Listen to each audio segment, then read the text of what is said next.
It was long ago. The night, its darkness, thickened by swollen storm clouds overhead. The wind carried the scent of rain, but hadn't broken yet. Instead, a stifling stillness hung in the air. The streetlights, a feeble orange hue against the void, flickered intermittently, revealing only scant sections of the abandoned boulevard in young Port Hillcrest. Everything seemed muted. The normal night sounds of a bustling city replaced with an unsettling silence. But from afar, at the end of the street, there came a disturbance. A rhythmic thud, growing steadily louder. With every pulse of the streetlight, it revealed a harrowing scene. A man, holding a scalpel, staggering towards the light. His once crisp white surgical robes now stained deep crimson, clinging wetly to his torso. Blood coursed down his neck, his hands, his entire front, collecting in puddles with every step. The most grotesque sight, though, wasn't the blood. It was what dangled next to his ear.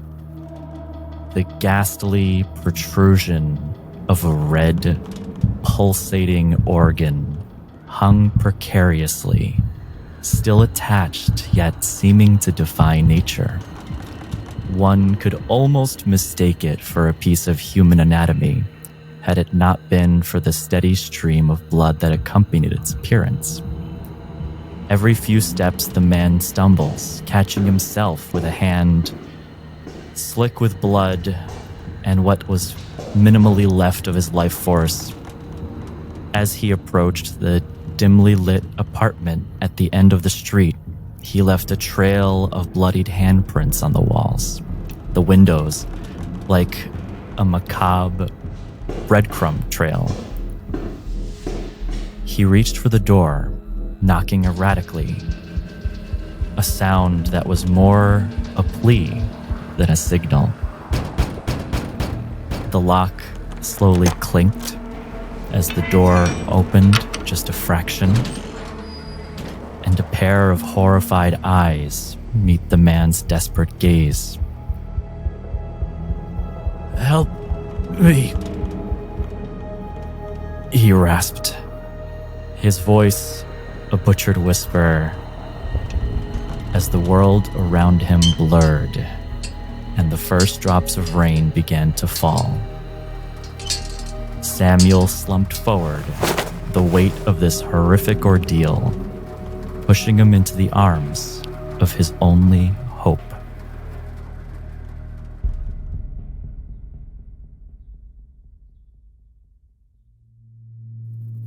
First to awaken is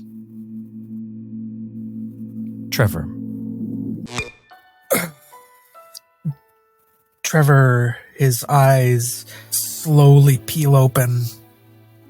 It's been a long time since he's had such a deep sleep. Although perhaps not as calm as he would have liked. He's still feeling the aftermath of the day before. And as he heaves a sigh, he winces slightly, pushes the blanket off of him, makes sure all of his bandages are decent enough and he hasn't bled through in his sleep. He'll slowly creak out of the, comparative to all the other places he slept, very nice accommodations. He will get up, hunched over the side of the bed, inspect his body for any lasting wounds, run a hand through his hair,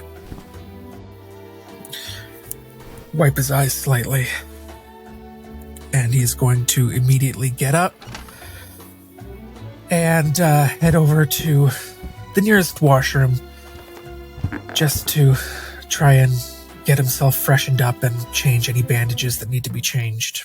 He usually wakes up early so that he can do this without getting in other people's way. You step out into the common space, and on the couch, resting, is Nihilus von Stonen with a piece of paper still clutched in his hand. You're up early? Up early? Late night? Who could tell? After what we experienced, I feel like my mind's been bejazzled all over the place. I sense my only reality is these papers I hold dear. He closes the book. He looks at you. Don't mind me. How are you doing? How am I doing? I don't know. I don't know how I'm doing. I'm used to waking up feeling like shit, you know? Even when I weren't being a sellsword or anything like that, I was used to waking up early after a night of hard labor, so I don't really know what waking up right looks like. But I'm still thinking of yesterday, if I'm honest. So me too. Although I wish I wouldn't think as much about it. I do think it's something we should talk with. I feel so tired. I think we should all sit down and discuss. Yeah. I mean, I ain't sure what there's to talk about, but I mean, we all saw it. The only word I have for it is animal, but like, that ain't no animal I ever seen. A monster was an anomaly. Yeah, that thing were mighty weird. I seen things creepy like that before, yeah. You know, when you have as many jobs as I did, your whole duty is to get in front of the ugliest son bitches and, you know, hold your own. But,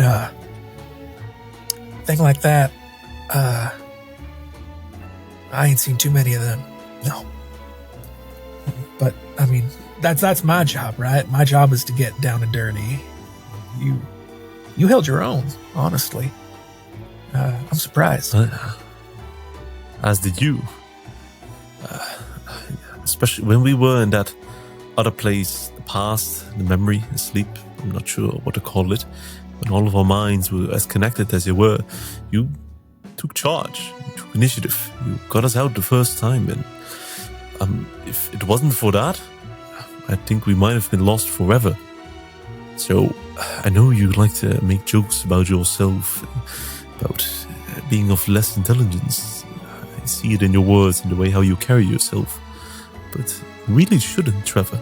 There's something to you, a quite intuitive way of knowing how to march forward. She likes to paint the world in pretty colors. I wouldn't say that she's naive. No, she's like got more experience about the world and how it works than I ever probably will. But she likes to make complicated things out of very simple things. Nihilus nods in agreement. I just take the world as I sees it, you know? In a place like that, I don't like people messing with my head at the best of times, so when I was in a spot like that, I just kind of... I wanted to do what I'd do best and try and get out. And that was the only way I knew how, so I know I was a little bit bullish. So, just if we end up in me and the doctor, if we end up in a spot like that, I'll more defer to her. I think she's He kind of runs his hand through his hair again. You can see he's kind of still shook up a bit. I'll just, let her do what she do, and I'll do what I do. As you say that, the kettle in the kitchenette begins to whistle. As Dr. Glass, from your room, you hear that the water has begun to boil. Dr. Glass opens an eye. She's curled up next to Esper, I suppose. Certainly. And if you'd like, we could go through the rest mechanics for a moment. Matt, do you want to quickly take us through? 1, 2, 3, 4. Yes, of course. Listen up, ladies and gentlemen. As for this lovely campaign, we have done a bit of changes here and there as we are homebrew style. So when it comes to long resting, we have decreased its property value. As long rest is now heavy rest, which would take an entire day, but not all heroes have that kind of time. So when taking a long rest, as the characters have done now, they can use up to half of their maximum hit die to their own choosing to roll and regain that amount of hit points plus their constitution level. And for their spells, they gain it based on their proficiency bonus and an increase in general activity based on their sleeping condition and if they are well fed. Okay. Sleep was a dreamless reprieve from reality, but as soon as she opens her eyes again, it's all back. She stretches a little bit and gently sits up, rubs her eyes, and reaches for her cane. In her silk pajamas that someone picked out for her, that she has to admit are lovely, she looks over at Esper. It's practically immediate that they begin to push themselves off of the mattress and turn into a sitting position. Are you all right, child? Good morning, Doctor. How are you feeling? I'm not sure. Is there something you need? Sorry, and Esper will reach to the closest surface where there was a belt of vials placed of a very familiar liquid, and they're going to tip the vial with one end towards their mouth and crush a little glass bead at the top so that the pressure releases and the actual liquid can flow into Esper's mouth. It would be clear to Dr. Glass that Esper is taking a dose of slow ether first thing in the morning. Hopefully in a few minutes it will calm down a little bit and maybe some breakfast. Maybe some breakfast. The whistling of the kettle begins to escalate. Come out when you're ready. Is someone gonna get that? Someone with 2 good legs might. We're coming. I for sure did not put a kettle on there. I hear you. Just gonna... But if you're making some tea, I would sure love some. Sure. Let me see what kinds we got. I know what you like, Doc. How you like your tea? Milk, sugar? Ooh, I like it extremely bitterly sharp. Please, at least put 2 tea bags in there and skip any sugar. Alright. How about you? Is Esper awake? Are there any bags of any berry tea? Maybe. He's gonna just I'll start take rifling anything. through the shelves and just seeing what's what. Oh, no. Really. Whatever is there. Whatever Nihilus is having, I'll take that. He kind of blinks his eyes, looking at all the teas. You said berry? Yes, berry. They ain't got just berry. Well, no, raspberry, blueberry. Oh, shit. Yeah, they got them. Hold on. With a nice bit of, decorum that isn't really present in his normal countenance, is going to make up a couple of pots. Using the middleman that is the DM, I'll just ask, what does Dr. Glass's...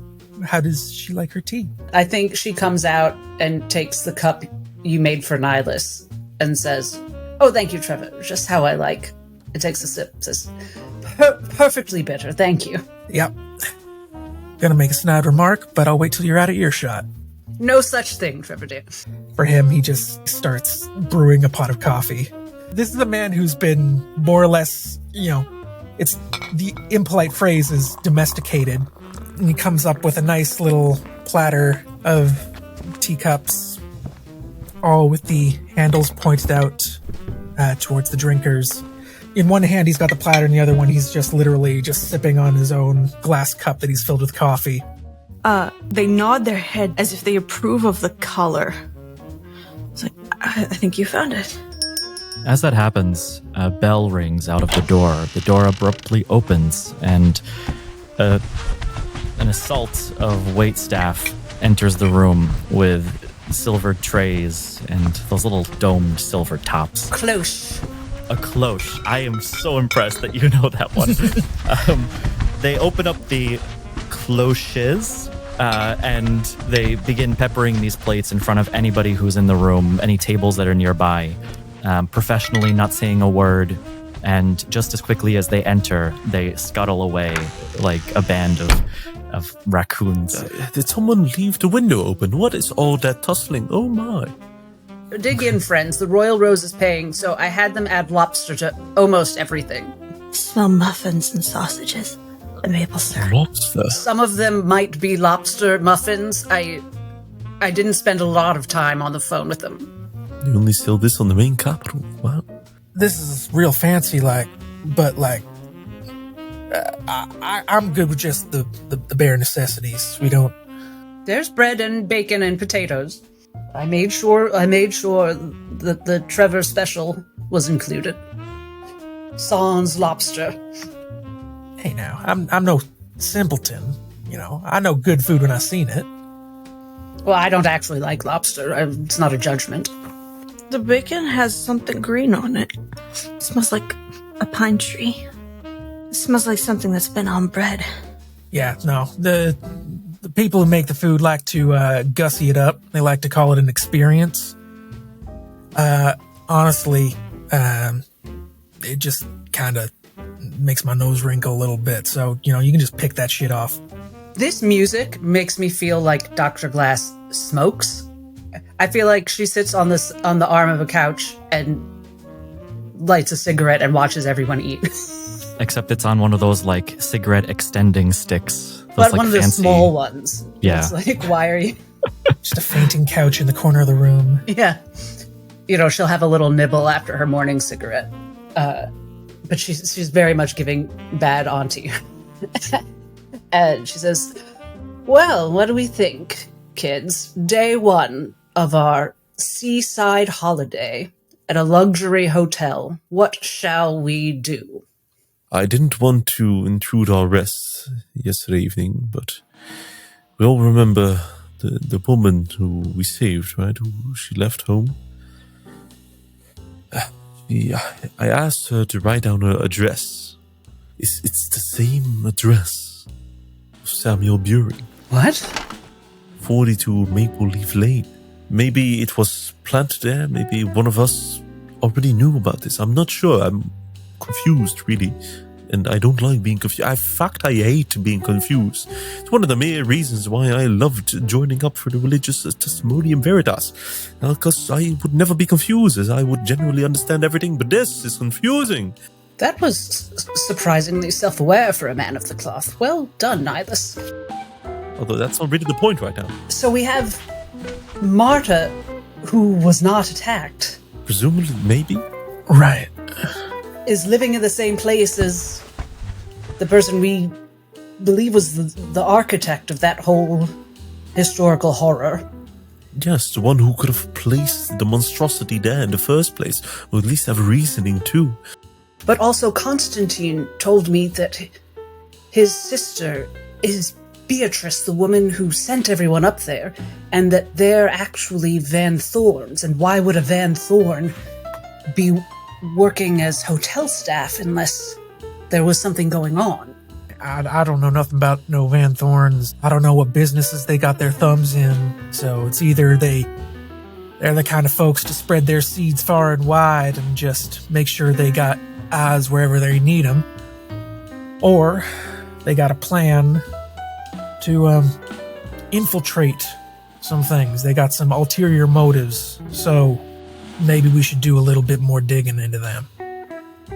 They keep coming up, and I learned that they flat out murdered a business rival merely because she was too successful. That's on this island. Wait a second. Where's that gun? What's interesting about this gun as you pull it out from one of the drawers that you stashed it in? Most guns, of course, are unique artisan crafts. They're made to look expensive as well. This one, you see a symbol on it. Go ahead and roll history. Nice to not have disadvantage. 17. A small sigil in a circle, a rose bearing thorns as the symbol of House Van Thorn. He's in with the Van Thorns, so just add that to the pile. We came here for a reason, right? You was going to Blackthorn University, right? Yes, and on my list today, and by the way, Nihilus, my thing about the seaside holiday was ironic. We'll give you some lessons in recognizing when I'm being ironic. But I do have to write a letter to my friend at the university. I am here early, but I think I may need friends sooner than expected. This whole thing with the Van Thorns, it ain't gonna throw a wrench in the works, is it? Like, we're good, right? The Van Thorns, we might have to deal with them if it becomes a persistent problem. I mean, I'm just saying, I got accosted like multiple times just walking to a fucking hotel, so let's rip this shit out by the roots.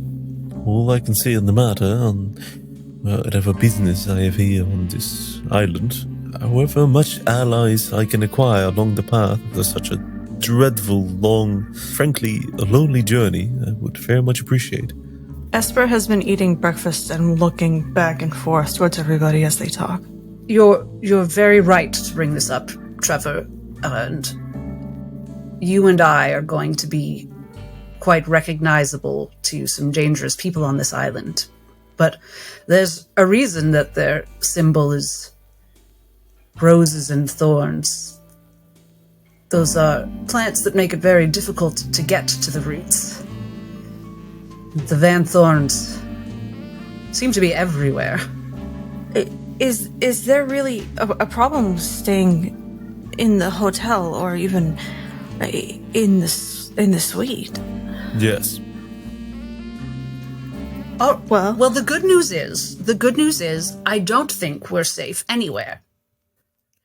So, we might as well go anywhere. The fuck is up with this island? Nothing's safe, you're saying? Yes, pretty much. Sorry, I don't mean to speak out of turn, but why'd we come here? I have somebody who's, I'm sure, sober by now, and he's probably wondering where I am, and I'm not very keen on him finding me. So, There's still someone dead that we should notify to the proper authorities. Right. I think Trevor and Dr. Glass just make those noises for a little bit. You can tell me that you're seriously considering not to. No. I think the Van Thorns are the authorities. If the Van Thorns are the authority, then they could try to pin it on us. Exactly. Like, we're just some nobodies who literally got off the boat yesterday.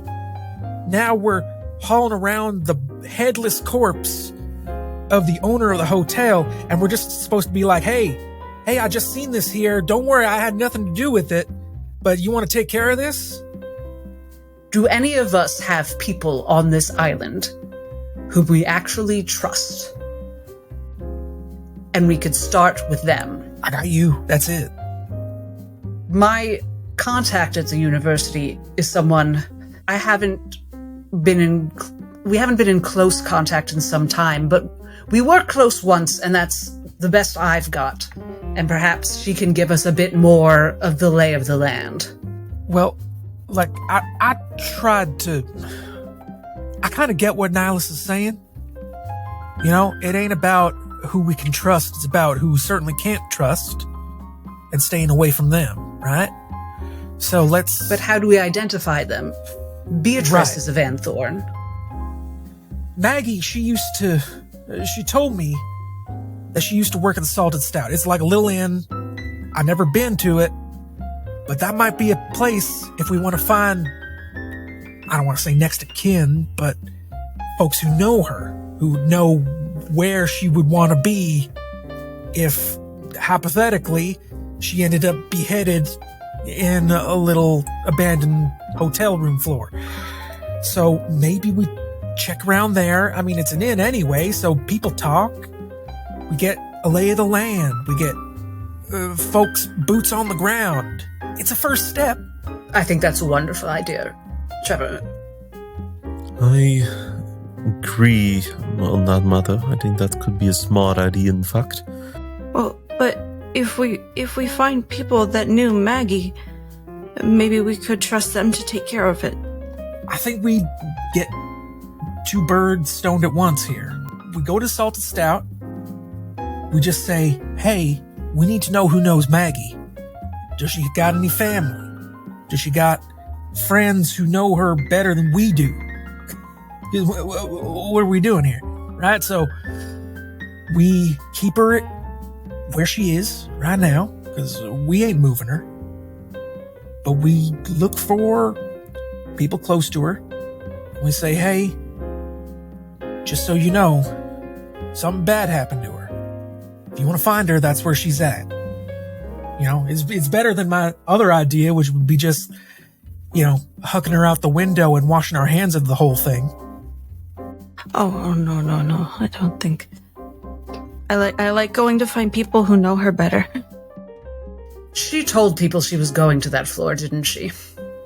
She did, She did, loudly. yes. So this is all probably a moot point anyway, I just realized, because someone is going to go looking for her. That's right. There are staff who know that she was going up. After the man who got shoved into the doorknob. I just remembered it myself. There's been a lot. Let's pause for a moment. As a doctor, let me just say, yesterday was a lot. And it was a lot after already a lot. And we're all alive, and that is absurd. And that's wonderful. So, good for all of us. And Right. fucking yikes. That's a medical term. Freaking yikes. Yeah. In so many words, I'm still working through what happened yesterday. So, let's wait until we got a bit of time to talk through that. It ain't now. We still got work to do. So, Yeah. maybe if they know that she's there, maybe we just wash our hands right now. We just say, she'll be found, she'll get moved, the people who need to know will know. We just start working our way. I don't know, we're still doing this Maple Leaf Lane thing, right? Is that where Yeah. we're going next?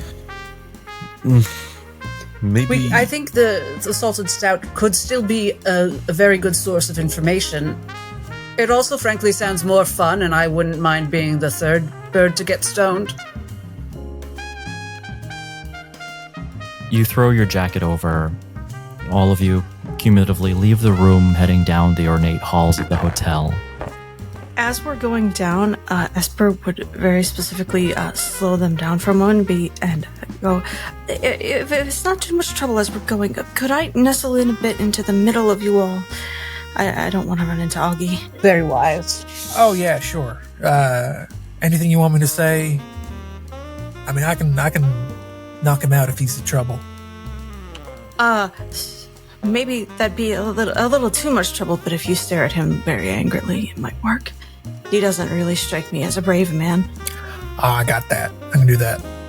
And Dr. Glass will drop off a letter at the front desk on that hotel stationery they gave her.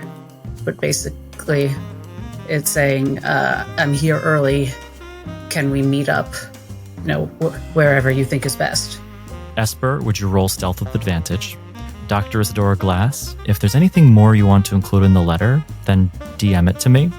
But for now, I got the gist. And what is that stealth with advantage roll? Yeah, what is it?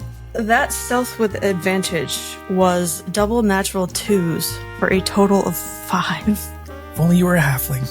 You head down those halls and make your way to the elevator. The elevator dings as you crowd inside and head down to the lobby. And you see Mr. Augie as you enter into the lobby, talking to the front desk, looking a little bit disheveled. That not so much unlike a man who has had a late night and is just making his way. And as you step into the hall, almost like a bloodhound, he turns his head, sensing your presence nearly, and notices you from within the group. Oh, there you are. Keep going. Esper, wait up. They're real busy. Esper's walking as if they can't hear him. Okay. You walk across the lobby. He takes a few steps towards the group that's walking through, but decides to stop and sees you leave the building as Dr. Glass peels away just for a moment to drop a letter in the letter drop. And you step out into the streets, making your way to the cobblestone, the light patter of rain, which seems to be all too familiar every day here in Port Hillcrest. And you make your way past a small reagents shop that Nihilus is able to stop in briefly to get what he needs before the group continues on to a tavern. A traditional tavern, not a fancy Victorian-styled hotel, the Salted Stout Inn, with 2 saloon-style doors at the entrance, almost comically so, as if it's part of the experience. And as the door opens and you step in, you see a elven man in his 50s, strong, sturdy, from years of clearly running the area behind the bar. The tavern is empty at this time. It's too early. But as he cleans the table with a cloth, kind of wiping it, waxing it, he looks up. Oh, we're not open yet. That's all right. We're not customers. We're here on behalf of... We're here because... Do y'all know Maggie? Yeah.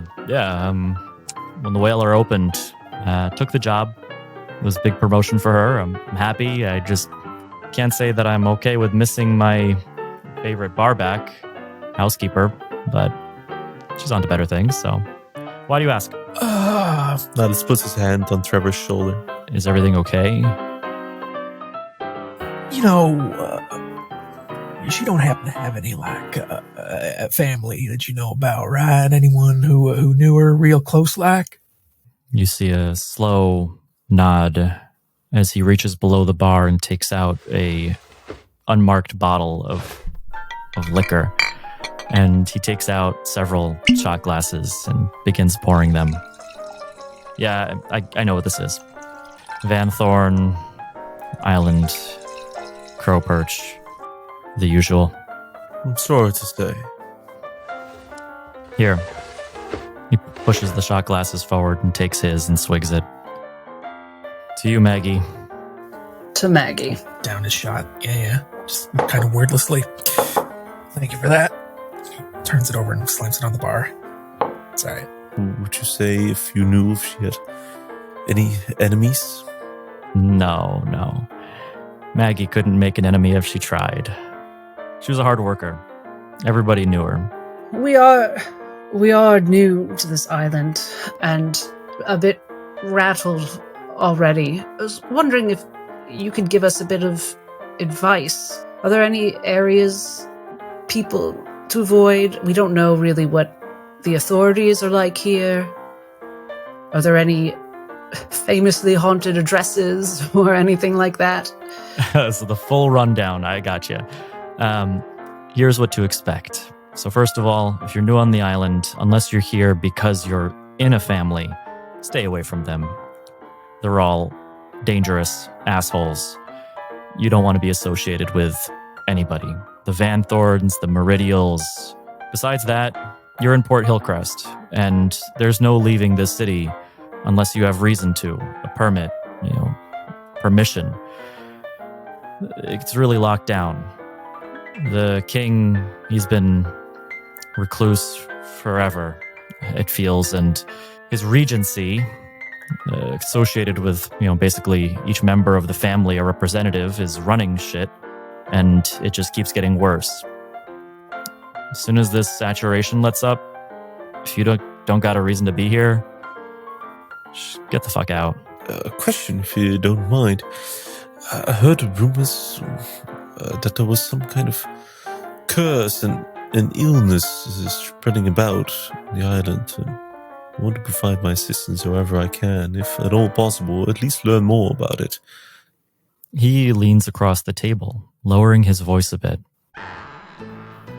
You're probably best not to ask around. They don't like it that Port Hillcrest, travelers especially, know too much about the inner workings of what's happening behind the wall. But so the city itself is not troubled much by it? Riddled. And if anybody with the, well, they call it feather rot. If anybody with feather rot is spotted in Port Hillcrest, they're removed right away. Some disappear, but that's... They want to keep that under wraps? It's apparently very contagious. I don't know the details. There's a certain level of a need to know that us common folk get to know. I appreciate that heads up. Only drink family approved water. That's all I know. About the saturation, you haven't maybe seen it take over whole towns, have you? Well, the saturation is kind of all around the island, around the ocean. But if you go north past the Citadel, there's a part of the island that's just been overtaken by it for as long as I know. It's been creeping a bit, but very slowly. It would take many, many years to overtake anything. But they call that What about here the no-go zone. Port Hillcrest? So it's never come down towards here.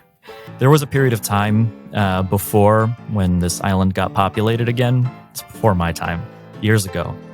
I guess it's not a rumor anymore. Everybody disappeared. People thought the island was cursed until it wasn't, and it was profitable. Makes sense, I guess. Don't care too much about the dangers that are present when there's money to be made. We've heard about these Van Thorns, like to throw their weight around. This is a bit of a personal question. I don't even know if you got the answer to this. You told us about the other houses here. When I was on Her Royal Rose, I seen boxes coming into the city about another noble house that I don't think they originated here. Are you aware of another noble house by the name of Gaspard? Actually, yeah. There was a time when the island was a treasure trove and anybody was coming. But it's changed. And there's some big families, and there really is not much of a chance to do quite anything. Very rare for families to try to stake their claim at this point. It's just... He leans in again. I mean, it's kind of dangerous. But I did see House Gaspard, and they have a house down the street that they purchased where they house their people. Nothing's happened to them yet. They seem to be doing a good job over at the docks. So, consider it a tiny success story. Where are they from originally? Oh, Somebody was here from the house. I think the town was called Beale. That's it. Yeah? Yep. Are you from there? Yeah. That's why I was just so curious. It's so out of the way. I didn't think a little piece of home could follow me so far. Huh. Beale. That's a coincidence. Yeah. You should, if you're from there, you should, look, I said avoid the families, but if you're one of them, that's better than having a guard. That's security. Maybe a small house like Gaspard wouldn't be able to do much, but it's better than nothing. You know what? That's a great idea. I'll give it some thought. Thank you. He's going to take the bottle from his side of the bar and just start pouring himself another shot. You're doing just fine, Trevor. She does as she moves her shot glass forward for a refill. Nihilus pushes his half-drunken shot glass towards Trevor. Esper's is empty, but she pushes hers away too. And Dr. Glass has put some money on the bar. She's not assuming that these are all free. He pushes it back. He doesn't want it. That's all right, miss. Look, you came here to tell us about Maggie. Means you knew that she worked here. You're new on the island. You meant something to her. This next one is free. Mighty kind of you. If you're looking to avoid the families, you could stay here. I'm not saying, look, if trouble is what you're bringing to the island, then I'd prefer not. But for Maggie, I'll consider you her last check-in, her last guests, if you want. That's very kind. I think we might take you up on that. Happily. Yeah, it's no whaler, but the rooms are nice and we have somebody new who keeps them clean. Nothing to worry about. All of our staff is very carefully vetted. If mingling with families and putting your nose places ends up becoming a trend, I may have some favors to ask in the future. For now, this is a favor for Maggie. And she raises her shot glass and says, I love favors. I really do. What's your name, young man? Is he young, by the way? I don't know. He could be 70. He looks like he's in his 50s as an elf. He's, a burly guy who has worked the bar for years. So yeah, young man. You can call me Ed. Ed. Edmund is what they call me, but most guests just call me Ed. Dr. Glass. Isadora to anyone who's buying drinks. First drink is free, not the rest of them. Understood. Though actually, now that I mention it, just as a doctor, who's new in town, I always love to pay professional courtesies. And I've heard the names of a few doctors. Is there a Dr. Veering in town? Haven't heard that name in a long time. Why do you ask? I must have gotten confused. I get confused sometimes. Here's what I know. Dr. Veering was a renowned surgeon, performed operations on the family members, all families at the time, even the smaller ones. It wasn't so grand as things are today. Disappeared. By the way, I am Nihilus von Stonen, Inquisitor at your service. We respect all religions here, so I can't have you proselytizing to my customers. At your service, not others. Very well. Nice to meet you. Please be a dear and help me find where I can find this address.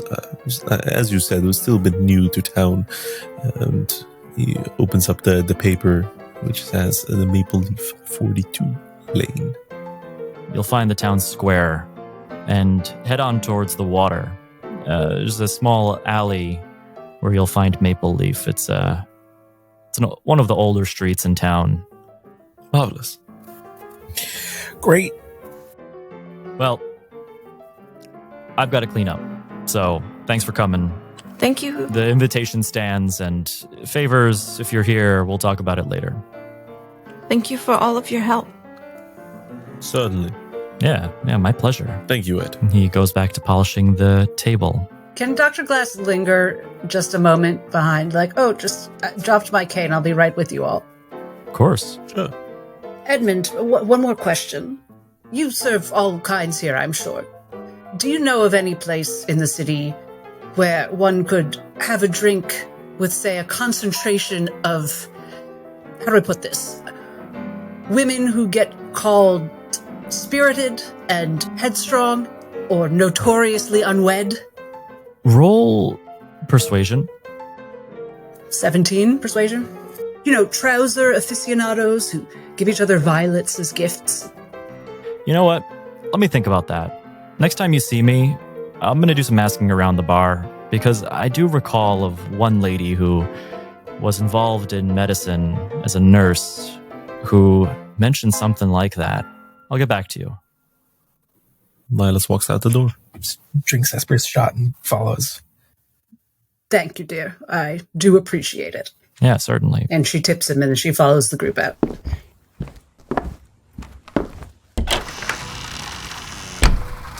You make your way through the streets, and not before long, you're in front of an old building. It's made of bricks. Its exterior is humble and simple, a little bit weathered even. Paint is faded. The plants on the outside overgrown. A small stained glass window in the door is the only way to see into the building. All of the windows are shuttered.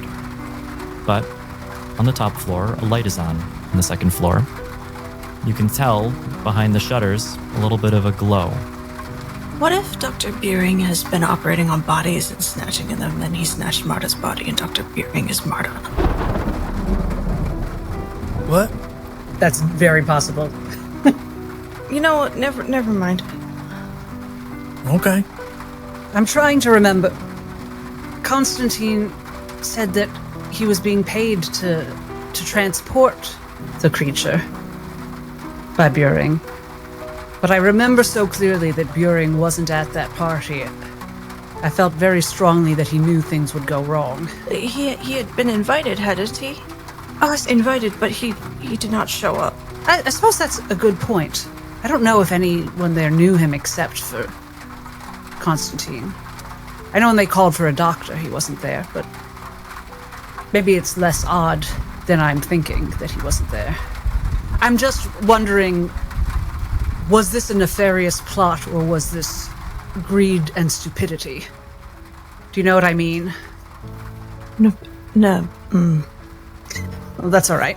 I don't think that Constantine himself was found at, the massacre himself. So what we witnessed and what we remembered in the past that we experienced was somehow different than as it truly is. Meaning I'm not sure what ever happened to Constantine in the first place. Right. Although he would be old, he could in theory still be alive. Okay, so Or perhaps he was entirely devoured. yeah. That's also certainly possible. As far as that Veering feller, I mean, if he is in some way related to the thing up on the 5th floor, I don't think he's on the up and up. Edmund seemed like a good, straightforward fellow, and he said that Beatrice is good as well. Constantine told me that if I wanted to know everything that happened, I should ask Beatrice. So perhaps Right. that should... Like she got dropped off of the family, right? Yes, which is very good to know. Yeah. Edmund was very knowledgeable. It certainly was. When you're behind the bar, people talk. The house is in front of you. You see the door with the stained glass window. A carriage goes by behind you. One of very few. The street gets not that much traffic at all. I'd like to, if there's a little alley, I'd like to ritually cast Detect Magic.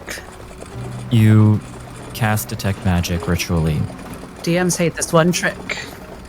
Inside, you see some vials very similar to the ones you saw in the safe on the ship. They're clearly slow ether vials, stacked up neatly. Again, it looks like this is something that some people just have. Nothing else of a magical nature. At this point, I'll just be like approaching the door. Is the stained glass like over top of the door, or is it in the windows? It's kind of like one of those little rounded windows at the top of a door. It depicts a crow sitting on a perch, the art on the stained glass. I get it. I want to see if I can find a way to like look over top of the doorway. There's no question that you'll be able to find a way to stand on something to look up here. You wouldn't have to roll a check for it. But please do roll a check for acrobatics, because I'd say that there's a little bit of a nimble component. All right. I'm a monk, right? That means I have proficiency in acrobatics, right? Right? Okay. That's not bad, actually. It's only, that's a 15. You wedge yourself between one of the metal guardrails on the side and a wooden post of the building. And as you look through the window, you see a humble living room, a kitchen, and you see Marta. She's cooking something. You recognize her. The glass only tints your view, but you can tell her features. Mm-hmm. She must have stayed home today, didn't go into work. Or he shakes his head, shakes the cobwebs, and hops down. Yeah, there's someone in there. It's Marta, the housekeeper. Well, I suppose that's good news. Yeah. You know what's weird? When we was in that memory, that world, that whatever it was we was in, I heard the name Marta, and I thought, man, this world must be playing tricks on me. You heard the name Marta in the past? Yeah. All my life. That's my mama's name. And just a quick refresher. Marta is a younger woman, correct? She would not be like middle-aged to older right now, would she? Yeah, Marta, she's an elf, but she clearly looks a bit in her like 30s, 35 maybe. Okay, but elven, so who knows? I'm sure that plenty of ladies have that name. It's just like when I'm in that space and it's I see a bunch of stuff trying to catch me off guard. That's where I went to. It's she's a housekeeper too, which is so weird because like that's what she was too. Kind of housekeeper, housemaid, chef. She had a bunch of hats she wore. So, when I was in that place, I was like, huh, all right, that Marta, she can't be a person, right? She is just trying to play tricks on me like that painting with the rest of the... I'm sorry, I'm talking too much. Yeah, it's weird. Small world, I guess. Would Trevor ever have mentioned his mother before to Dr. Glass, or would this be something... All the time.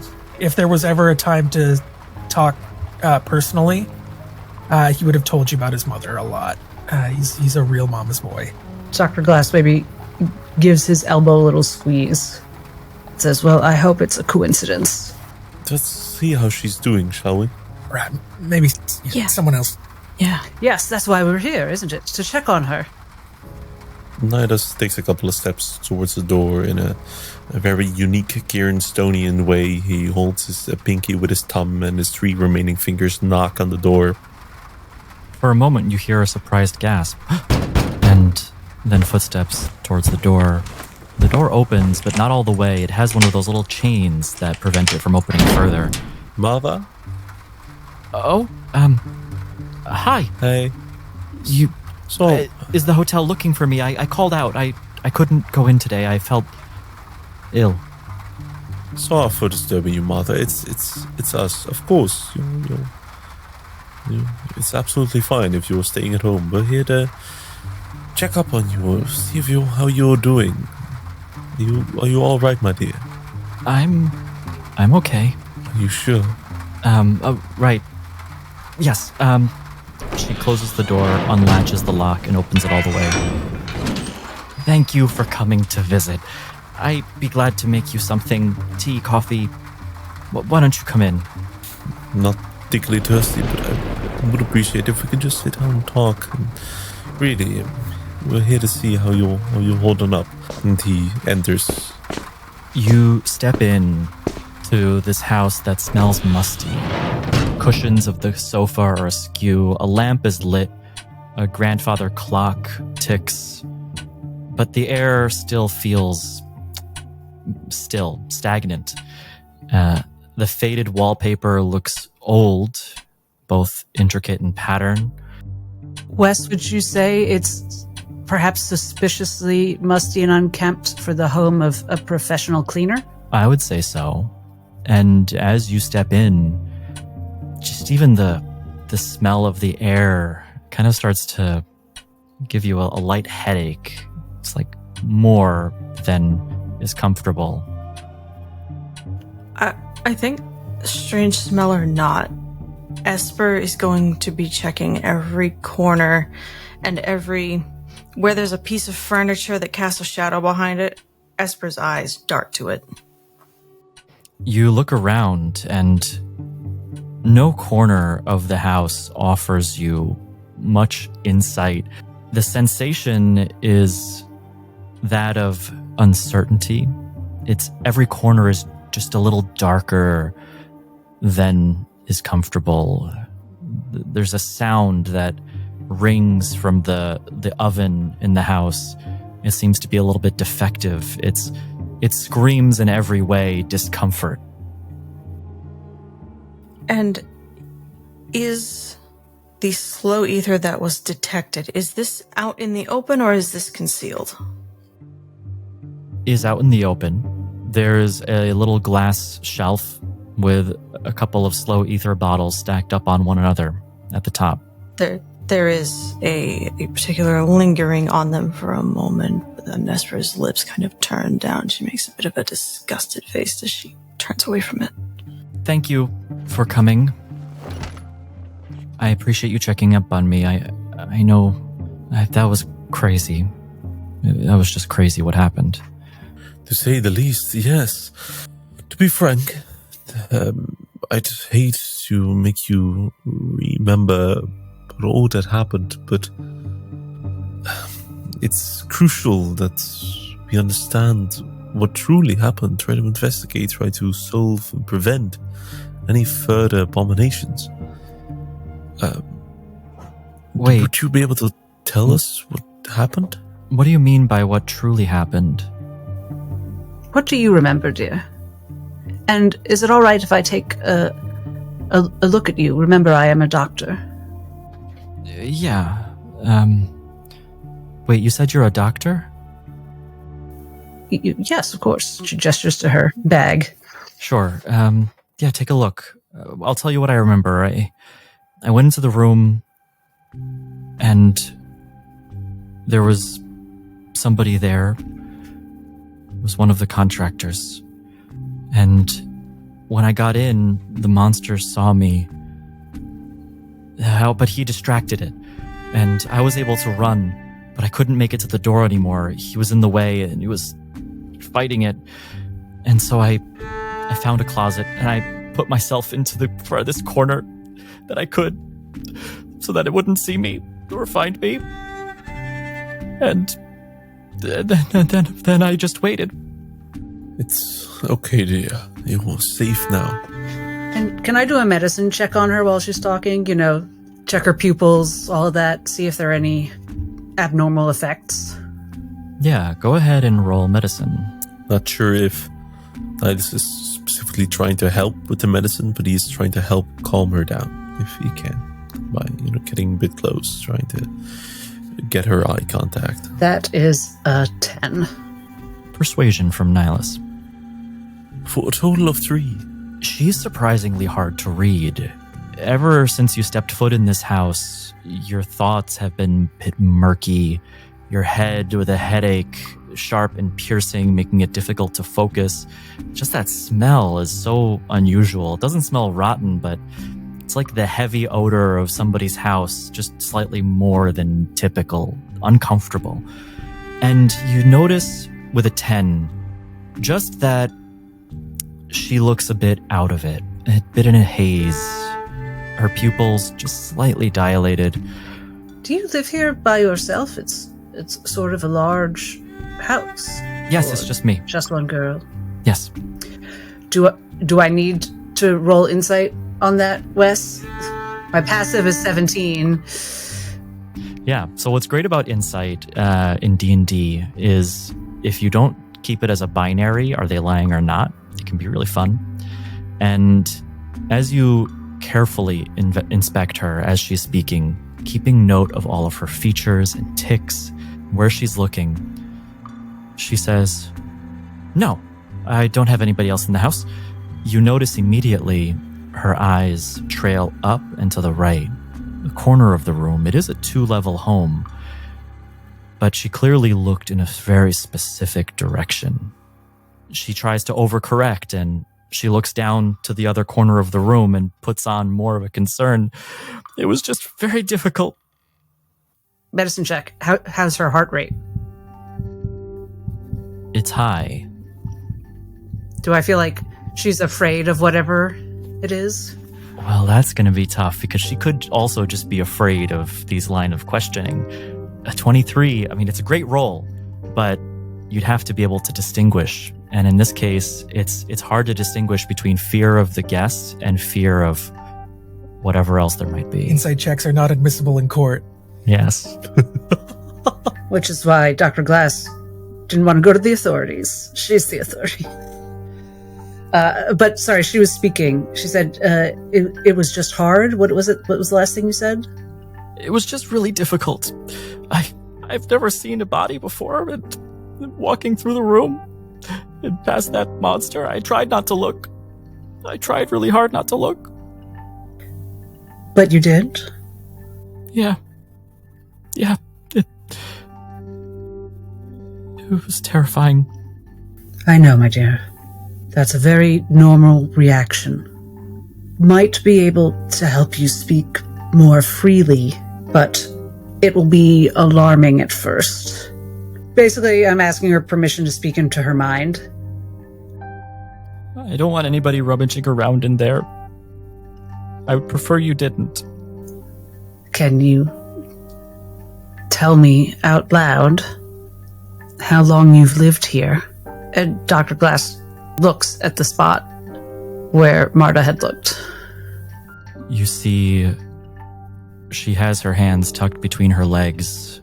She's almost shaking, like with nervousness.